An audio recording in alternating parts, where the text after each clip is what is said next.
Yo, what's going on, guys? Rhys here from Stoic Pool. And in this video, I have Christian here from Shift Pool of the Climate Neutral Cardano Group. I almost got that wrong. To talk about his catalyst proposals because I kind of want to hear about them myself. And I think it's a really important message. And it's really important to be able to promote these projects outside of Catalyst as well. So welcome, Christian. It's really nice to have you on. Thank you for Thank you, taking the time to Rhys. come and do this. And so you're one of the main guys really who set up, if I'm not mistaken, the Climate Neutral Cardano Group. Is that right? Well, I probably am not one of the first ones. I was joining them a little bit later, and before we even started the stake pool, I was involved with them, trying to help them to Okay. do something about climate change. So it sort of was kind of a natural fit, if you like. Yeah, perfect. Yeah, I can tell you a little bit more about it. I actually do have the slides Okay. for the Idea Fest, because we are going to give a talk tomorrow at the Idea Fest for Fund 7 about the Oh, proposal. okay. Yeah, And wicked. I'm going to be there as well, so it'd be interesting to see them. But we can share the slides now if you like, and we can yeah, get that yeah, up. yeah. Hopefully, you should be able to just click share. Um, Yeah, so, well, I guess I'll just talk a little bit about myself first yeah, before of we go course. into the detail. So, yeah, my name is Christian. I am one of two stake pool operators, so if the other one being Hamish Cunningham. I am sort of a scientist, engineer, climate activist type of person. I've been doing climate activism for the last 10 years. And usually at the University of Sheffield. That's how I got involved with it. On a side note, I did. I have studied medical science here, and I worked on stem cell biology. That's brought me to Sheffield, and I worked at the University of Sheffield for like 6 years. And when when I got to know people here, we started to look into, I got involved into climate activism a little bit through meeting my girlfriend as well, who kind of got nudged into it. And we started a bit of a network called the Carbon Neutral University Network at the University of Sheffield. That went on for the last 5 years, really. 6 years, and I chaired that, and we got a couple of hundred people together and worked to make the University of Sheffield create a sustainability strategy they didn't have, and sort of set their zero carbon targets. And at the university, I also met my SPO colleague here, Hamish, who is professor, an IT professor in the field, because really I couldn't really have started a stake pool because I'm not really a magician on the command line or anything. Yeah.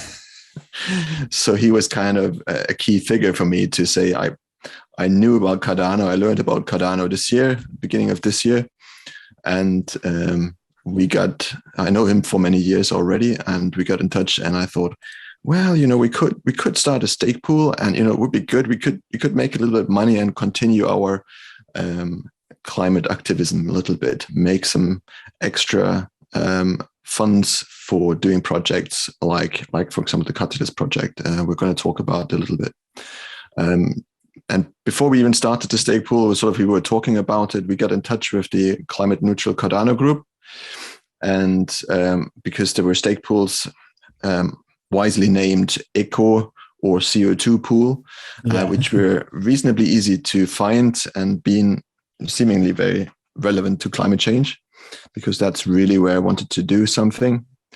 And we got in touch with them, and I started to do a bit more research about Cardano and energy consumption and so forth. Everything fell into place. And that's how we basically got in touch with the initial founder stake pools for the Climate Neutral Cardano Group, which is basically Eco and Matt, who's doing that, and Stefan from CO2 Pool. Yeah. And from there, really, it grew. We started creating the website a little bit more, and it feels like it was just yesterday really starting it all, but over the last half a year, I'd say it has grown quite a bit. And we only started our stake pool in September, really, so Oh, it wow. took we were involved more in sort of the research side before we even started the stake pool, and I got Hamish on board sort of in the summer as well. So we had to figure out what is this whole thing and how do we do this. Yeah, and that's how we really got started.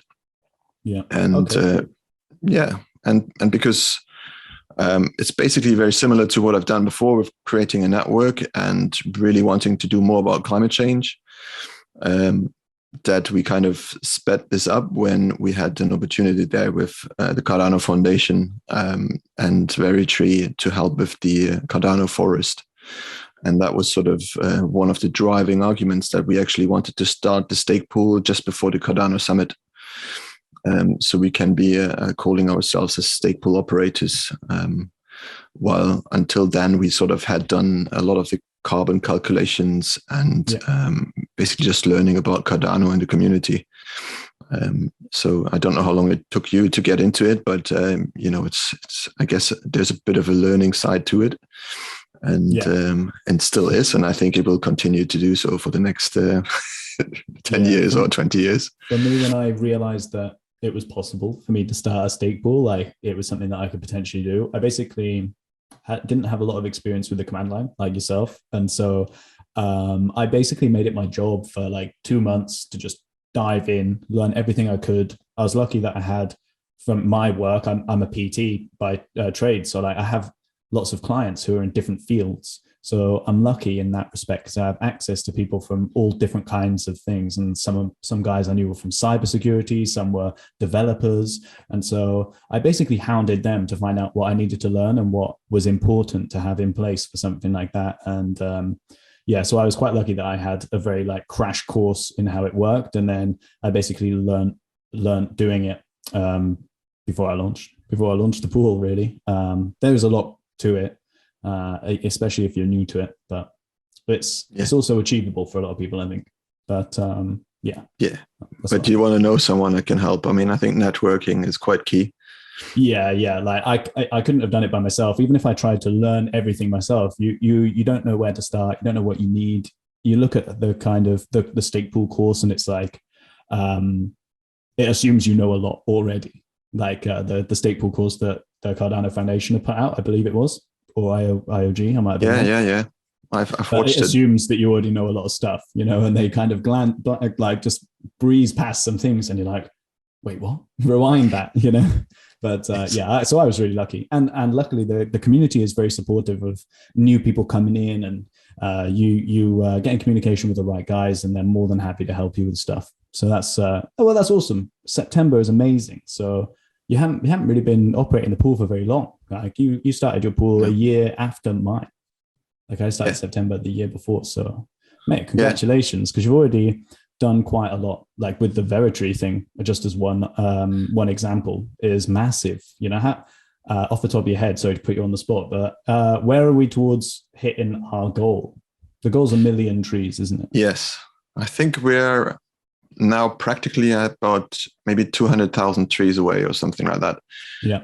I think at the moment the numbers are 530,000, but we're expecting, I'm not absolutely sure yet. We might get another 150,000 from the meld. Yeah, because the meld thing is one thing that's really going to be pushing that towards finishing. Absolutely. Really, yeah, that's amazing. It gets us quite a bit, and but I think the Cardano Summit was really the one that kicked it off and got us the most tree. I mean, that growth was initially amazing. Yeah, people jumped on it straight away, and I think it was one of those things that was perfectly timed. Yeah, that gave it such an impact, and the summit was such a great opportunity for people to promote it as well. You hit the ground running with it. So congratulations on that, because that is really amazing. So. I'd love to talk about the eco stuff. So we'll get to that at the end if we have some time, but let's talk about your catalyst proposals, or the carbon neutral catalyst proposals, at least. Yeah. How many do you have? We got 2 catalyst proposals. We have one that's called the Cardano Carbon Footprint, and the other one that is called a world map of green Cardano. And me and Hamish, I mean, we're basically working together with Stefan from CO2 Pool, and we have the community here. I mean, the Climate Neutral Cardano community that helps us as well. But it basically comes out of the initial work from the Climate Neutral Cardano Group. And Stefan was the initial one who did the first carbon accounting by himself. And I kind of linked in quite quickly because I have a bit of experience in it from the work at the university. Yeah, so you already have access to like a lot of data, or at least know how to kind of digest it all and present it in some way. Yeah, no, I understand the standards very well. And Stefan was really the one that just did the estimations on what actually a server consumes. Yep. And I can show you some figures. So that's basically where we started. And that sort of basically taught us a lot. And it taught us also that we don't know a lot. Yeah. Basically, we started very simply with analyzing the electricity consumption of all the stake pools, because we know the stake pool numbers. It's pretty easy to find out. It's a changing parameter, but we know approximately how many relays every pool has, how many, one block producer. I guess that's the best thing you can do, really, because you'll never know. People have private relays, people have public relays. You never know if people are pulling them up or putting them down. So it's very hard to track an exact figure because it's not all quite as public as you might think, just being a blockchain. Yeah. But I think rough guesstimations about as good as is reasonably as good as can be, I will share just quickly the numbers with you, the initial number, and then we go into, if you allow me to share. So here you got a little overview about the Climate Neutral Cardano Group, our mission, to make Cardano a climate neutral blockchain. There you see also the funding pools or founding pools, CO2 pool and Eco pool, always important to mention. And then we have the pool membership. So at the moment we have a new setup. You might have noticed already, being in our group, in the passive group at the moment. So there are 9 active pool members and 10 passive pools.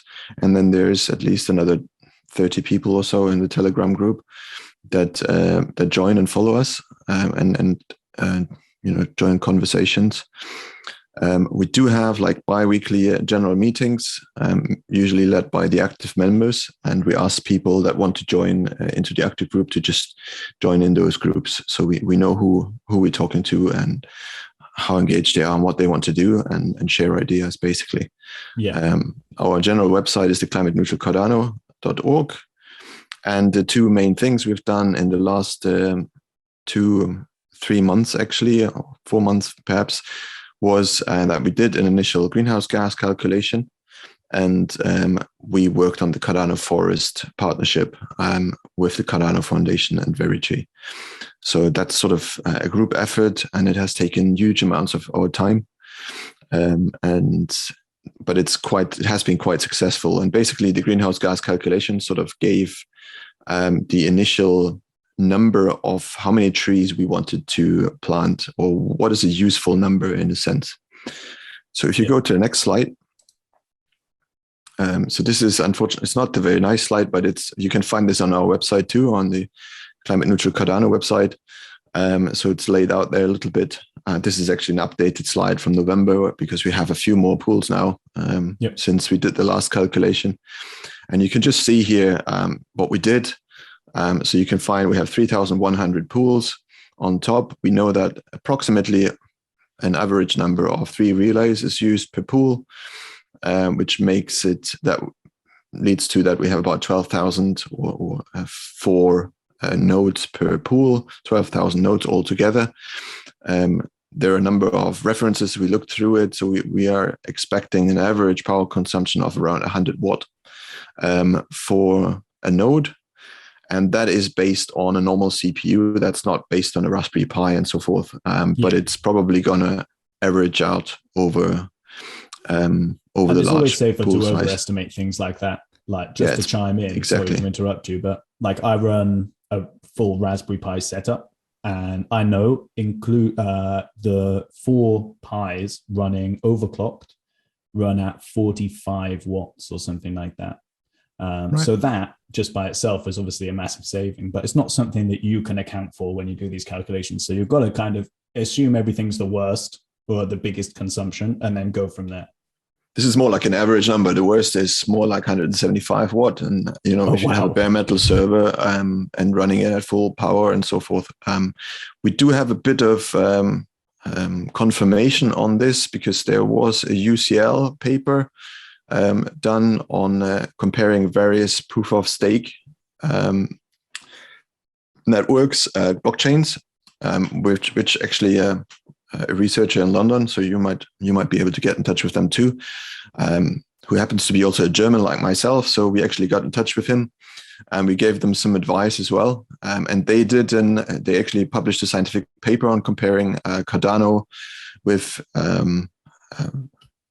Ethereum 1 and Ethereum 2, and I think Polkadot, and I think 3 or 4 or 5 blockchains, proof of stake, and compared that also to Bitcoin, and looked at energy consumption of these chains. And they also used 100 watt per node figure. Okay. But obviously these are at the moment, they can all be improved, and hence also our proposal. There's a lot more work to be done. So these are just sort of estimates. But from these numbers anyway, you can gather that our power consumption of Cardano just for the pool servers is around 11,000 megawatt hours per year. We have done very early on, actually, that was done with CO2 Pool specifically, and IOHK as well. They've done a survey to ask people who's using renewable energy, and they got back an approximate figure of about 30%. So in this calculation, we did account for that and just reduce the number, which is kind of wrong, but we did that at the time because that's you can't assume. That's pretty good, though, that a third. It's pretty good, yeah. Up to a third of the pools are actually using, even if it's just some form of renewable energy, like that still has a huge impact on the total cost of energy and on the network, So that's actually amazing. Absolutely. That's amazing. Absolutely. And so you can then what you can then do is you can evaluate. You have carbon emission factors for electricity in each country available, and you can assume sort of where most of the nodes are based, and we assumed here EU and US, and you get an average emission factors of 0.4 kilograms CO2 per kilowatt hour. And based on that, we then calculated that we have approximately 3,000 tons of CO2 per year, CO2 emissions just for pool operations. And that doesn't include anything else but server emissions. Yeah. And it actually, what we have learned, for example, there are lots of things on this not included yet.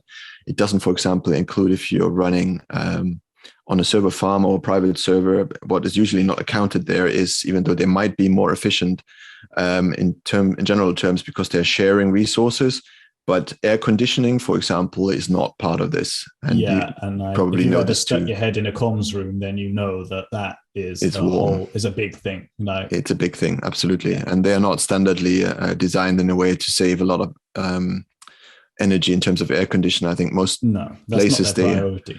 They don't really. I used to work rooms. for a construction company, worked specifically on electrical stuff, and I was commissioning, and we did a comms room for a company called Double Negative, who are like they do like CGI for films, like Lord of the Rings and stuff. And the comms room in there was so hot that some of these cables were fusing together, like they were melting together. And these cables are like huge things, they're like really big, thick things. And there was a lot of heat in there. And we had to do a whole overhaul of it. It's crazy that because that's something people don't realize either, is the actual amount of power that they use on that kind of thing is insane. Yeah, absolutely. So that's something that has to be accounted for as well. And that's part of the research project.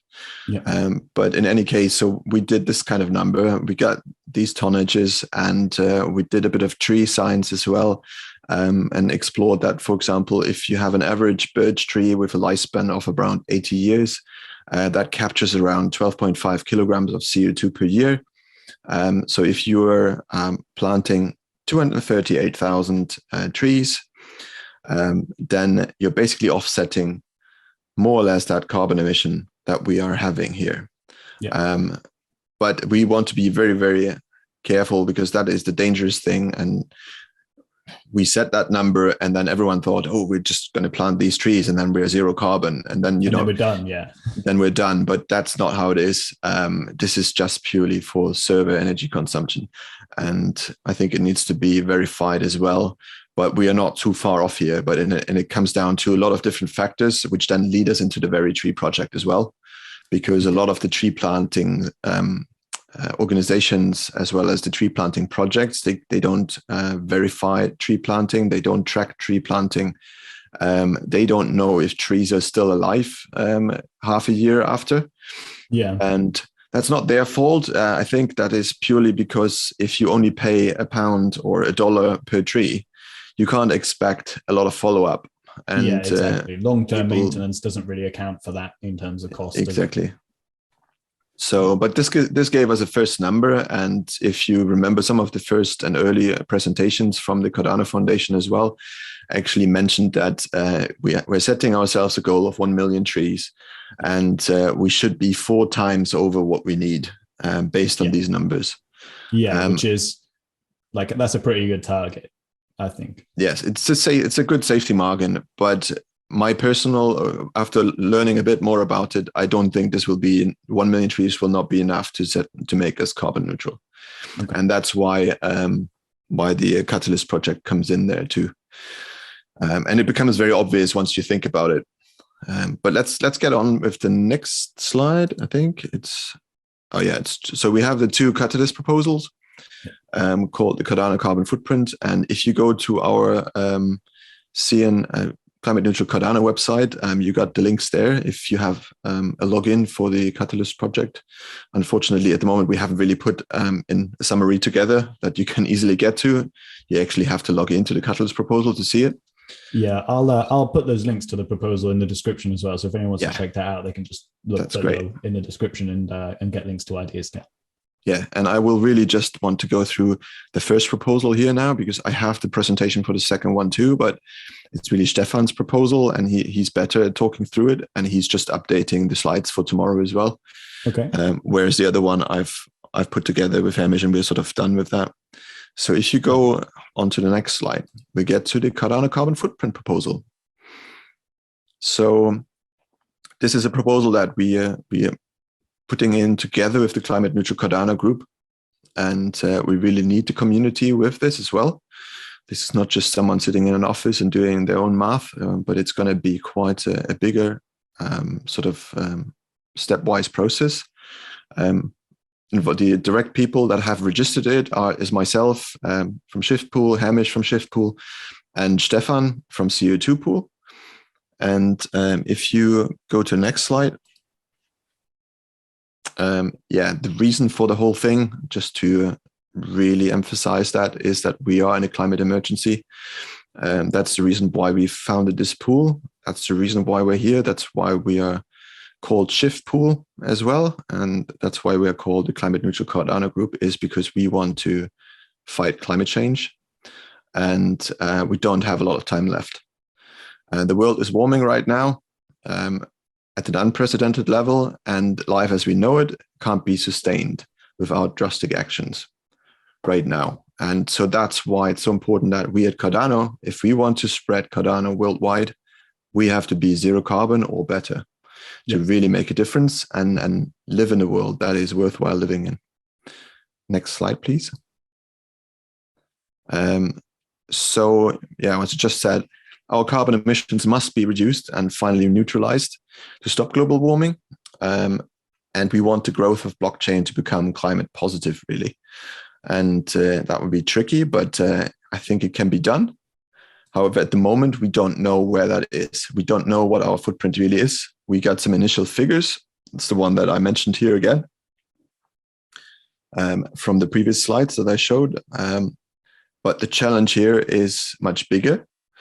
So when you're looking around, the carbon footprint is, anything from energy consumption for water generation, from car driving, fuel combustion, personal emissions, heating, transport, recycling, waste, anything really, you could come up with anything today usually has a carbon footprint associated to it, because everything really uses energy.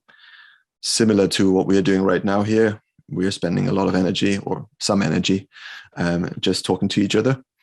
And we currently only have a partial footprint of the Cardano blockchain, and of other blockchains, actually, because there hasn't, as far as I know, and we know, there is no other blockchain who has done a full carbon footprinting. And I don't think other blockchains, especially the big ones, would really like to know their carbon footprint either. Yeah. Wouldn't be an advertisement, I think. But yeah, at the moment, we have that initial carbon footprint there, but that's only server electricity, as I mentioned before. But then really, what is Cardano, and what really counts as the Cardano carbon footprint? I think key thing to mention is always just to visualize that. So what do you think is Cardano really? It's not just the stake pool operators, is it? No, it's people who are using it as well. It's people who are using it, yeah. Servers it's also that apps are deployed on. Exactly. Who else? Who are the obvious candidates as well that we haven't really talked about? People that we collaborate with and hear from every day. The Cardano Foundation. Oh yeah. The IOHK. Yeah. Charles Hoskinson. We know a lot about. Everyone maybe follows him. Yeah. So we have key institutions, IOHK, Cardano Foundation, which we don't know what they exactly consume at the moment. We are working with them, and we would really like to get their carbon footprinting done, and then include that into our personal or our stake pool operations emissions. But then what we have done, for example, for Shift Pool, to go beyond just the server electricity consumption and figure out, well, how much is it possibly? And that's why the 1 million trees is probably more a figure that I would be more comfortable with for stake pool operations, is that we did it for Shift Pool, and we said, okay, we have our electricity consumption, but then personally, we have 2 stake pool operators, and they spend at least 2 hours a day, probably more, or sometimes more, sometimes less, on Cardano, on this stake pool, tweeting and all kind of things to connect to people and work on projects, sometimes much more. And so we thought we should take part of our personal carbon emissions that we are using. It's basically the time we are spending, because we're sitting here in my home that is heated. We're using my computer that is here. We're using lighting and all of these things.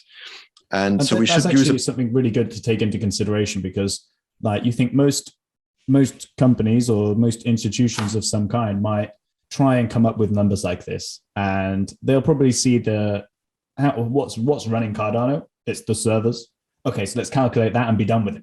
Yeah. But actually what you're saying, which is right, is you've got to take into account other power expenditure. So just like when you're doing your business expenses, you charge some of where you work, you charge of operational costs for everything beyond just running the servers. It's not that simple. And so that's amazing that you're actually taking that step to account for all of that as well. Because it would be very easy to just go, there are this many stake pools, and then kind of wipe your hands of it and be done, So that's really good, because that's a lot more, there's a lot more data there that could be accounted for. Absolutely. And that's actually a large part of the work, to decide how much to include into the Cardano footprint and what not to include. Where's the boundary really for Cardano? And as I said, for example, for our stake pool we have 2 stake pool operators. In the UK, our average personal carbon footprint of a person, I think currently is about 6 tons per person, which is rather good for the UK, but actually we in the middle class, probably a bit higher. So we just assumed, me and Hamish, we probably have about 10 tons per person. And we said, okay, 10% of our time, at least, we will spend on Cardano. And that's just really an average figure. So we have to add 2 tons of carbon emissions onto our stake pool just because of us and how we run it. And actually the electricity consumption, or the carbon footprint from our electricity, based on the earlier calculations as well, is only about 600 kilograms a year. So there you see that actually the carbon footprint for our stake pool is really 4 or 5 times higher. Yeah. Considering that we are 2 stake pool operators. If you're only one, maybe that's less, but it's probably not uncommon. I think you have another stake pool operator too that you work with, so you might want to consider that in terms of time. Yeah, a lot of pool operators are partnered or something like that, or a small team. So you would have to unreasonable to account like that.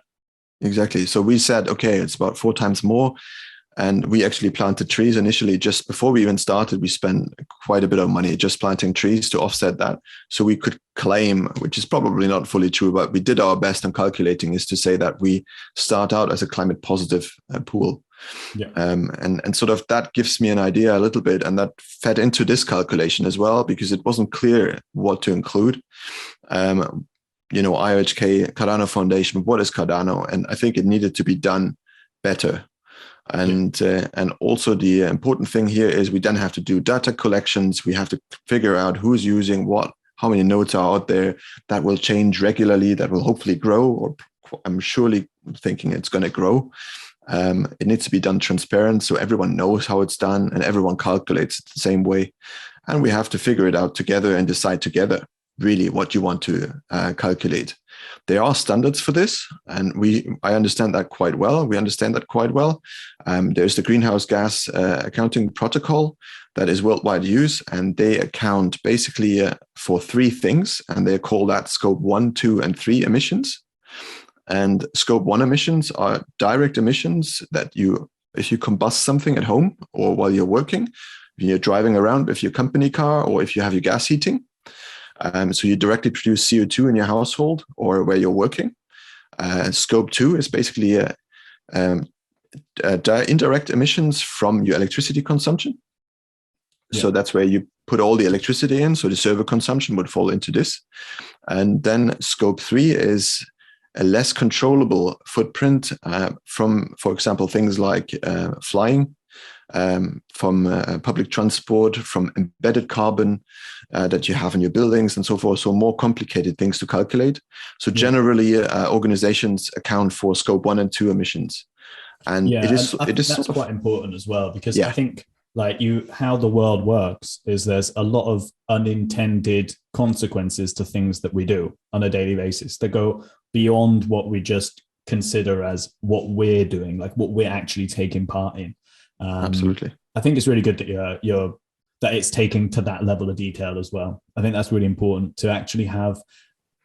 It'll never be 100% accurate, but reasonably accurate, or like a decent enough model that you can say, right, this is a lot closer than just going, here's a rough figure, and we'll run with that, and that's good enough. I think that's really important. Yeah, and the other important thing that we thought, because we didn't want to do this, in our backyard and trying to put this together ourselves and then hope that it's right. We thought it really had to be done independently. So we wanted to bring organizations in that could help us do it and that have done it for other organizations before. Because partly we are biased. I mean, if you get a really high number and you're like, we'll scrub that under the exactly. So you want to work together. You want to be transparent, and you want it independent and standardized. Yeah. So that's why, if you go to the next slide, finally get into what we're actually going to do, is that we have to do research and development, and really, we want to account and establish scope 1, 2 emissions and some of the scope 3 emissions, which I think will be important because in a decentralized organization that we are in, there's a lot of traveling. So things like flying, transport emissions, probably quite large. Yeah. I know that from the University of Sheffield as well. And actually many of the universities in the UK, I mean, the emissions from flying can be nearly as high as the scope 1, 2 emissions. Depending on what you account for, because academics, they fly around quite a lot, even though they may have to consider this now again, and maybe with video conferencing that can be lowered, but you can set yourself targets if you know it's a big thing. Yeah. Also the Cardano Foundation, IOHK, I'm sure they're all traveling a lot, and it's a big footprint associated to it, so you have to consider that. But again, The main questions for us are really, what are the boundaries of our decentralized blockchain? And then how do we collect the necessary data to calculate our emissions? We have been partnering up with an organization called the Pond Foundation. They have a project called My Carbon Zero. It's a non-profit organization dedicated to drive change for good. And they're applying the guidance from the Greenhouse Gas Protocol to lifetime carbon balances. And they ordered that for companies. And we have been actually lucky. We got in touch with them through the Cardano for Climate group, who has helped us to get our Catalyst proposal out. So they really were fantastic. So for anyone who has any sustainability projects on the Catalyst proposal, they should definitely go to them to get help on how to get into Catalyst, because we had not done any Catalyst proposal before, and it was really helpful for them to help us. And I really want to give them a shout out for that. And actually, I gave a talk now about our carbon footprint putting, and the CEO, Scott Poynton of the Pond Foundation, was speaking after me, and we were basically directly put in touch, and we had a very, very long conversation. And it turns out that Scott Poynton, who I didn't know before, but he is a really big guy particularly in tree planting and for reforestation. He has been doing a lot of work with big organizations, including when they were in the 90s fights between Nestle and Greenpeace, when where they basically had these adverts where orangutans were killed because of plant oil plantations. No, palm oil. Palm oil plantations. Sorry. Yes. Please cut that out. It's okay. Or just leave it in there. Whatever. Yeah. So he actually has been negotiating between these groups and found a way forward. And I think he's an absolutely fantastic guy. He can absolutely super help us with the Very Tree project as well. So he has spoken to those guys as well. So he knows a lot about trees, and he has been fighting all his life on trying to make changes and reducing greenhouse gas emissions. And he's a very practical approach, and they have a lot of experience. So we work with them to get it going. This is a small proposal in the beginning. So we'll just have to define a way and a methodology to start out with. And we need people to work with that we can have communication with. And they have to learn about blockchain at the same time, which is part of the problem. I think not a lot of people understand blockchain. In the bigger picture anyway. So this is the organization we work with at the moment for this proposal, and we're really happy that they're on board. So you go to the next slide. So we have a little timeline here, or outcomes and deliverables. So our plan really is to develop a model of the Cardano's climate impact to really establish a lifetime carbon balance. The Pond Foundation specifically focuses on the lifetime carbon balance, not just for this year. Cardano is not that old, so it won't be that massive, and we are growing, and I think it will be bigger. But in a sense, that's where we want to be. We want to account over time what we're doing, and then we want to offset or reduce that as much as we can. So the next thing is then we have to collect the data once we know what we need. We need to harvest all the data, develop analytics tools, and basically put it out there. And finally, we'll have to visualize it and promote it so people know about it. And it's going to go out on the web once we figure out exactly how to do it. So it is going to be quite key for us to interact with the community, with the Cardano Foundation, with stake pools and so forth, to get good figures that we can work with. And then hopefully through the verification protocols, there may be even software that can be written, code that can be written to help us with this. So maybe this will all be a large automated process. But we will certainly have a model of where we know of how many people are involved. We can average out approximately how much energy consumption is used, where in the world people are. That has an impact, and so forth. And then we will basically visualize that and make it available to everyone. And we will probably have to have some sort of community events where we decide on what we want to really include and what not. to make that decision will be probably a big bit of it. Yeah. So at the end, I hope, or we hope, we will hopefully be the first climate positive blockchain. That is sort of, well, that's not at the end of this proposal, but at the end, we will actually know how we could possibly get there. For example, with projects like the Cardano forest.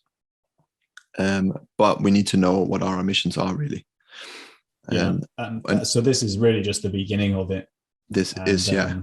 It's a really important step to get right, to like, because it's not just about saying you're carbon neutral or carbon positive, but it's provable.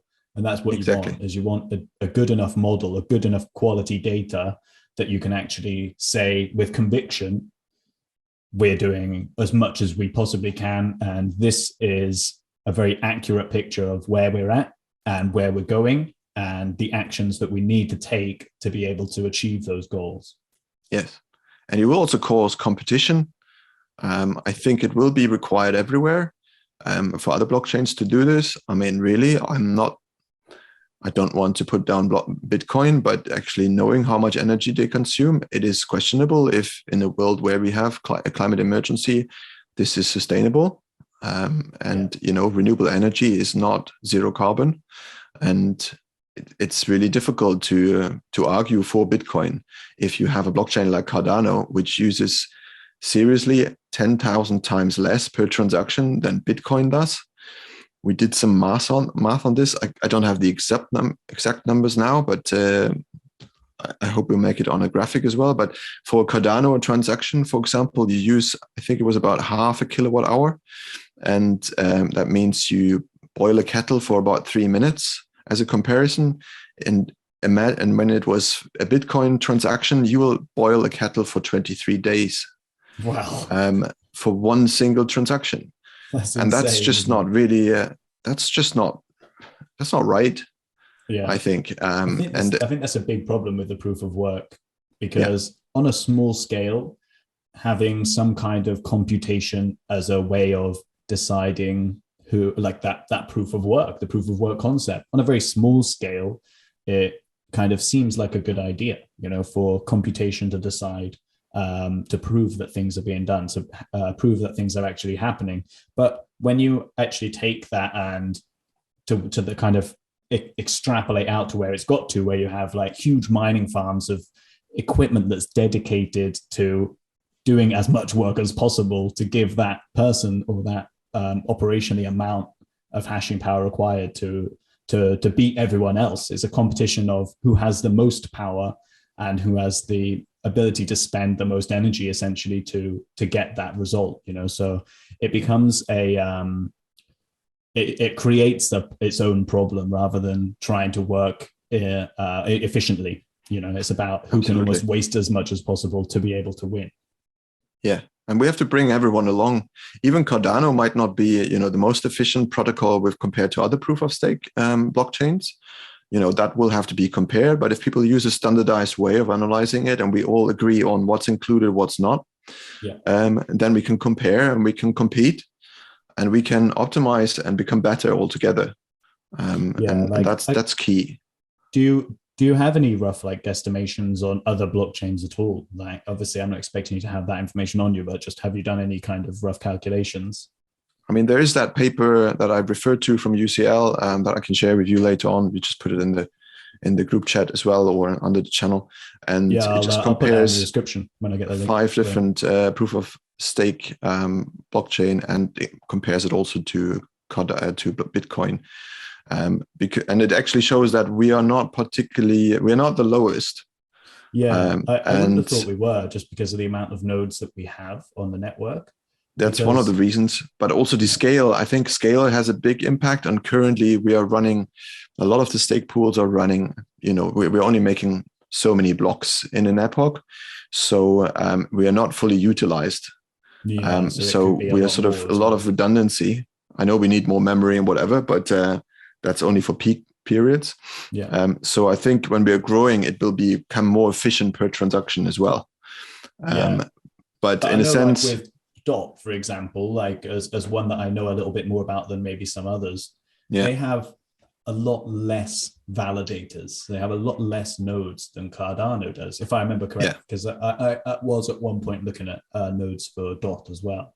But I didn't like the model at all for other reasons. But they, if I remember, and this is like a year ago that I was even looking into this, but they had something like maybe 300 or 300 nodes or validators at all, and that was about it, which compared to what we have at 3,000, assuming that they were spending the same amount of energy, which I know is a very terrible number to go by, but they would essentially just be 10 times less than us right off the bat, which again, of course, isn't accurate. And that's just me pulling numbers out of nowhere, but it would make sense that we weren't the best, I wouldn't be surprised at all if that was the case.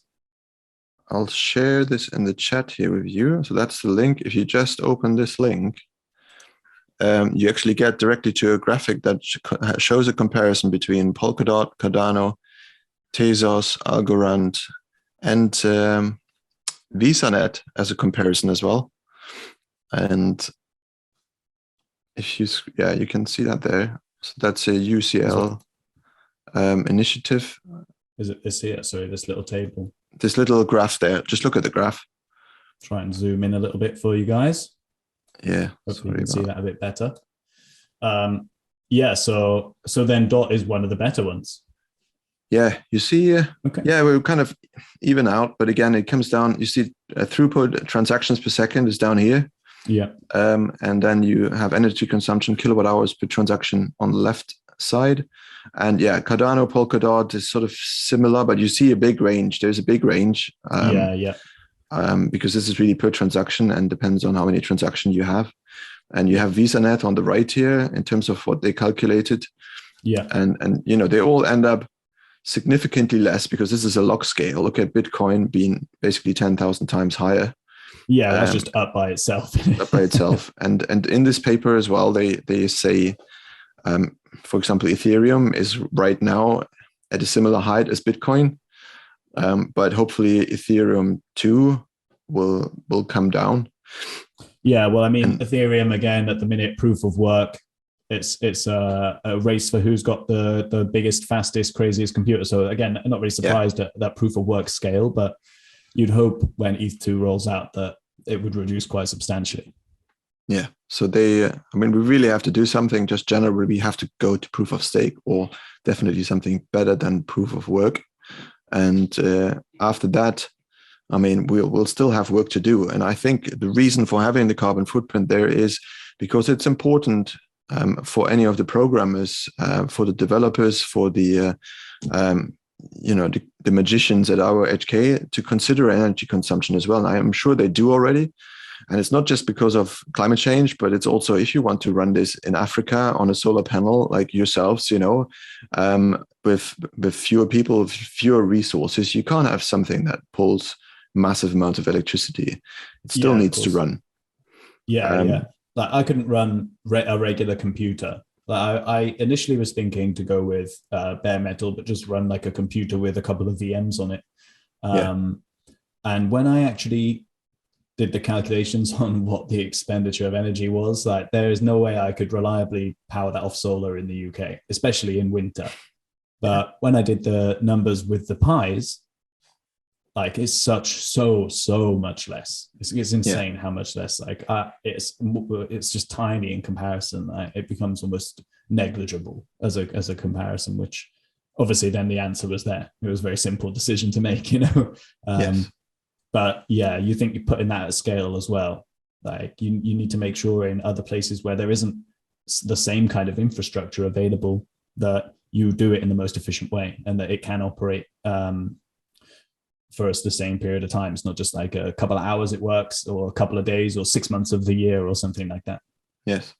And I would, and one point I would make here, because I had a little input into this graph and into this science by reading this study before they actually finalized it. And one of the things I noticed, and I don't want to bash them because that might be the case for the other cryptocurrencies there as well. But for Cardano, for example, my input probably tripled or quadrupled the electricity consumption, because what they hadn't considered, and they are not experts in Cardano, but they just looked at the nodes. Yep. and they weren't aware that you're running approximately 3 or 4 relays or on each node. So I basically said to them, well, you have to then triple the energy consumption because we're not just running one node per pool, because they just went from the pools. And that's similar thing might be true for any of the other ones. But that bumped it up a little bit. And that's again where it's important that you have an independent assessment done, because I mean, I don't want to pat myself on the back. I did say it anyway, but I felt a bit like, oh, that doesn't look good if I'm now pointing this out. It's just going to give us bad press or something like that. But I think to be honest from the start is the most important thing. And then you can work from there. And that's the scientific evidence-based methodology we want to have for establishing the footprint, really. And that's what Cardano is known for, thanks to IHK as well. Everything is based on scientific papers. So this one should be as well. Yeah, you've got to set the precedence, right? You got to get as good a quality information right out the bat, because otherwise it's never accurate. So you never really have an idea, and it might work. It might be nice for the sake of marketing or something like that. It might sound nice, but if it's not actually having the impact that we think it is or that we're aiming for, because we haven't done the data right to start off with, then it just becomes a completely irrelevant bit of work, So absolutely, I agree. It's much better to just be right from the get-go, even if it looks bad, because then we have an actual good target, an accurate target, and a good picture of what we're actually what damage we're doing, or what consumption we're actually happening through Cardano. So yeah, I completely agree with that. So I know that already from the Cardano Foundation and IHK are really keen on setting a really high standard and also having really tough targets. They might not fully know what's coming yet, but I think they do absolutely want to get this right. And they're really aware of what we have to do. And we have been because we have been collaborating with them directly, they have been super helpful, particularly the Cardano Foundation. And we're just getting more in touch with IOHK, but they were so busy. But they were from the start really keen on driving the sustainability agenda. And obviously when the summit happened, that was just when the COP26 happened as well. And we have actually been contacted by the UN specifically because the UN is very interested in blockchain technology for things such as the Veritree projects to verify worldwide carbon emissions or tree planting and so forth. They're big problems that could be solved through blockchain technology. So these sustainability projects, they actually will bring users and use cases to the blockchain. And that's why it's actually so cool that we got involved with the Veritree project. And I only had to learn over time. I wasn't aware how important this is, but verification of tree planting and bringing that to the Cardano blockchain is super important, because one scientific paper, again, that I've found on tree planting is that because there are so few organizations that actually pay for verification of tree planting. And one paper that I read specifically said that over 250 or so organizations that plant trees in the tropics, only 18% of them actually mention that they are monitoring afterwards. And only 5% of those mentioned that they do sustainable survival analytics afterwards. So basically, for the other 80%, you don't know what's happening with these trees. And the danger is really that probably a lot of people donate a lot of money to tree planting, and often maybe you give the same money to the same tree. So you basically, because you don't know that this tree was there or not. But actually, and at the same time, you can just be replacing trees that died or haven't made it, absolutely, or for whatever reason, aren't there. Which anymore. Is important as well. But actually, of course, they are really important is to protect the forest we have right now. But if you're doing tree planting, you want to know what you're planting as well. You want to know what you're planting, that it's not just a monoculture, and you want to know that it's still there. 20 years, 50 years, 100 years down the line. Do you want to know how many were planted, where they're planted, and so forth? And so it's really key. That's why this project is so cool. Yeah. But let's get back to the last slide on the catalyst. Sorry. So a timeline is just a bit of a summary. Activity 1 basically is network building, grow the existing network of key stakeholders, and get to know everyone. And that's where we have to get the data from. Activity 2 is carbon accounting and method adaptation. Adapt the established accounting methods to the new context of decentralized and permissionless blockchain technology. Then activity 3 is live data streams. And that's where Hamish comes in. So he will probably be able to say more on this. But how do you collect the data? How do you write the scripts for it? And how you make it visible, what we are using? And it probably will start with a live stream of how much electricity is used.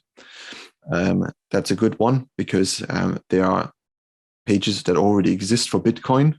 And it would be fantastic to just have a Cardano page right next to it, which is much lower. I didn't even realize that was a thing, but it seems so obvious actually now that you've said it.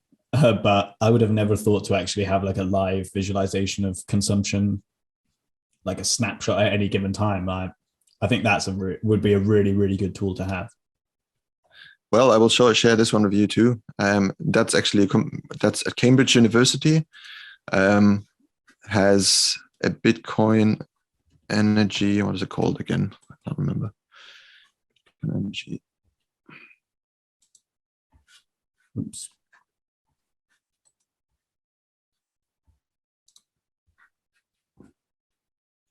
Cambridge. Oh yeah, here we go. Cambridge Bitcoin Electricity Consumption Index. And it's a fantastic one. And we actually hopefully get in touch with them, and hopefully we can build something with them for Cardano. It just has been incredibly difficult to get a hold of people, especially during COP26. Yeah. Because everyone was super busy. I just shared that with you. Yeah. So you can see, actually, the amazing thing, I didn't even realize this. On the first page, you see the number there, electricity consumption of Bitcoin, 22,000 terawatt hours. Wow. And I think, let me just get, so I read this right. The Bitcoin shares, I think somewhere, if I understand this correctly, I'll have to check the numbers. Production is 26,000. Bitcoin uses 0.5% of total world electricity consumption, wow, which is not insignificant. No, that is significant. That's crazy. And if you scroll down, you can then have some more numbers comparing things. They've done a really good job. And it's based on a similar methodology that we want to develop for Cardano. But what they're doing for Bitcoin, they model it based on hash rates. Yeah. And because it's all about Bitcoin mining. Yeah. And they have a large range for this too. But you get a lot of numbers from them. Yeah. Wow. And there's a lot of data, isn't there? So it's really well done. And it's because it's done by University of Cambridge, the Judge Business School. We're trying to get in hold of them, and we have some contacts with them already. We just haven't really managed yet to get directly a hold of the right person. So maybe your video helps us with finding those. Yeah. But, and if anyone wants to get a hold of the Climate Neutral guys, there'll be links in the description. You can check out their website or contact them through there as well. Exactly. And we have everyone on board, really. I think we know all the right people at Cardano and to get the data. And we want to create something similar. And if it's done by universities such as Cambridge University, it just steps it up a notch because of the independence and the quality of the research. Nobody's going to question it. Yeah, obviously, it's a good name to have behind. It's a known entity. And if you say, well, these guys have done it, it's not just us sitting around with some calculators and a bit of paper. This is actual serious work that's been put into this. Yeah, and that's amazing. And we have some really good connections. I mean, through my old work as well with climate change researchers, and they're really interested. I think we can get them interested in blockchain too, but I think they still have so much other stuff to do, and blockchain with Bitcoin doesn't have the best reputation. So you have to make that convincing case that we are better and that this solves a number of other issues that would be beneficial in a future world, which I fully believe Cardano can deliver. Yeah. So I think that's sort of with this proposal, sort of where we are. I think if you click just the next slide is just about who is involved. So just again to reiterate, the Pond Foundation, myself, Hamish, Stefan, and then we have the Climate Neutral Cardano Group. And within the wider Cardano environmental community, we really want to thank Cardano for Climate, and they really help us, and they will continue to help us. They, as a matter of fact, we have worked together, and they have put in a fantastic Fund 8 challenge called the Climate Challenge, I think. The challenge Climate Change, we should look it up and just advertise it as well. Yeah, it has a lot of kudos, so I think it will, hopefully this time it will come through as a Fund 8 challenge. Yeah, because it would be beneficial. Yeah, so they're asking for, I think the challenge would be $500,000 or something. That'd be helpful, because at the moment, for example, we had to submit this to the miscellaneous challenge because we didn't quite know where to submit this. Yeah. And the miscellaneous challenge is also limited. There's lots of good proposals in there, and then you obviously, it's hard to compete, if you're not seen. Yeah. And not everyone realizes if this is important or not, if you can't make a good case and you explain it and so forth. Yeah. So it's important. You think there's like 1,200 odd proposals.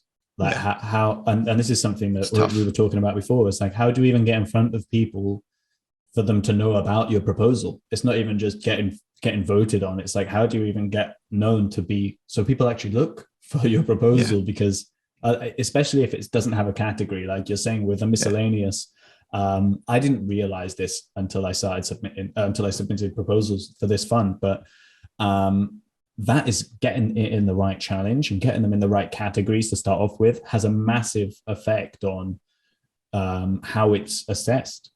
So it's really important, actually, that a challenge like that can come forward for Fund 8, because it will give other projects like this an opportunity to get seen and be put forward to like the forefront of any challenge, like, rather than fighting with other miscellaneous projects. Yeah. So yeah, that's going to be a problem. We have had help with Cardano for Climate, and they really gave us good advice. So we at the end put it in a miscellaneous challenge, but the other proposal, for example, is in the sustainable SPO challenge. And again, we noticed that also, you learn that once you go through it, but that has even a lot smaller funding pot. And there are some really good proposals in there that help us small SPOs that will get probably a lot of votes, and they will probably gobble up most of the funding. Yeah, if they win. So like my proposal's in that as well, which is completely different. Yeah, it's about supporting small SPOs rather than about specifically for like sustainable causes. It's like a different take on the same challenge. And even though they're both kind of going for something similar, they're approaching challenges and approaching an idea from completely different angles. So again, like my DAO proposal is completely different to this. It's like a whole different thing. You have a DAO proposal in there. I'll have a look. I haven't really looked. I've looked through the ones that I think there are some big ones that have gotten a lot of kudos anyway. I don't know if yours was in that. Probably not. But I focus on I don't really want to be talking about my thing a lot because it's not very relevant. But as what it's trying to do is, instead of give you a list of, it's designed to circumvent the ranking system and instead encourage users to delegate to groups of SPOs, like eco-friendly pools or like bare metal pools as examples. Yeah. And we have like 5 groups basically, eco-friendly being one of the big ones. Yeah, great. I think I might have seen it. I think I may have even commented on it, and particularly referred to, I think I have asked a question about it, particularly because of our world map proposal. Maybe that was not your proposal, I'm not sure. But I thought it would be handy, the other proposal that I don't have the slides on this one here, Stefan's. So having a world map that shows you where all the nodes are, and basically pulls the information whether or not they're running on renewables So Yeah, you will be, and this is something as well that I wanted to mention with you. I'm just going to stop this share because we've kind of spoken about yeah, this, and we can kind of go a little bit off topic, I guess. yeah. That was amazing, by the way. Thanks for bringing that to us as well, because that helps illustrate what you're talking about a lot better than just sitting here looking at our pretty faces. But yeah, a lot of like in Germany, in some places in Australia, they have data centers that are powered by some form or include some kind of renewable sources. And I saw that when I was submitting my information about my pool for the climate neutral group, Yeah. just how many of the guys in there actually have access to these kind of resources, which is amazing. And I didn't even think that was a thing. Like, I didn't really think that was possible. I remember years and years ago, I heard that Germany had a massive like countrywide initiative to go towards renewable sources of energy. But that's the extent of my knowledge. I don't know anything else about it. That was it. So yeah, it was amazing. It was amazing. I thought I was doing well, really running some pies off some solar panels, you know. Which is really important. I think you should do that. I mean, I'm still very interested in learning of how to do it, because obviously of the RAM minimum requirements now being so high, and you only can get up to 8 gigabyte at the moment. So you need to find solutions around that, don't you? The solution actually is surprisingly easy and elegant, and it's not me who's come up with this. It's some of the Armada guys have something amazing. It's surprisingly efficient, and I've had cloud servers before crash on me, but since I've been running these pies for the last couple of months, like, I've had no problems with them at all, which is fantastic, insane. Seen as just base level, they're not good enough to be able to run nodes. I can't believe it. I'm really grateful for the Armada guys, and big shout out to them for even putting that together, because it's nothing I could have done by myself. I think it would be great if we could make a video just on energy consumption and how to do that, maybe with the Armada guys together, because that would be really helpful for climate neutral Cardano as well, to just get out there. And the more energy efficient the infrastructure, the better.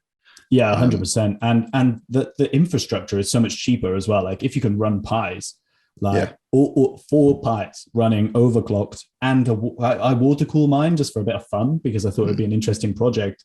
Like, the water cooling takes a lot of energy as well, but it's 45 or 46 watts. That's it.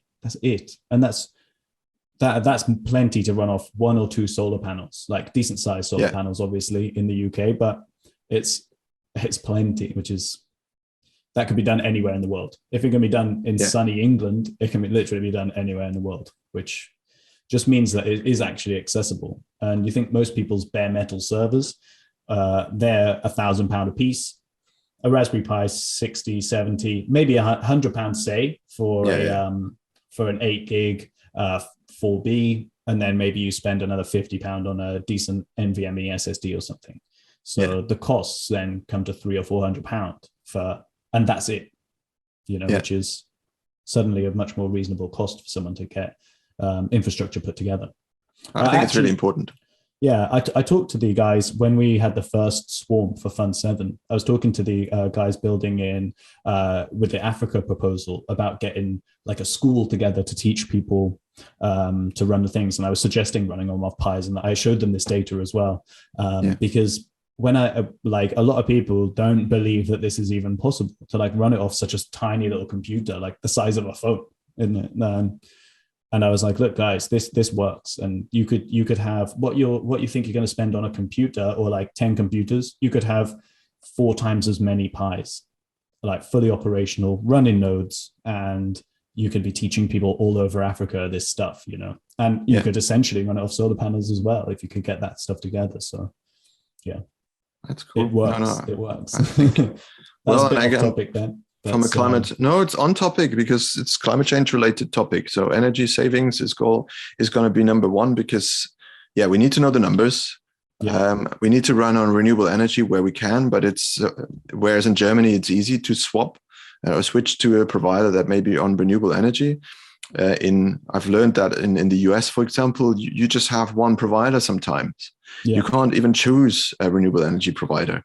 So you really have to either produce your own electricity, or you are kind of you're stuck basically, and then you would have to offset if you run anything. So it's important that they then use, for example, less electricity if they can.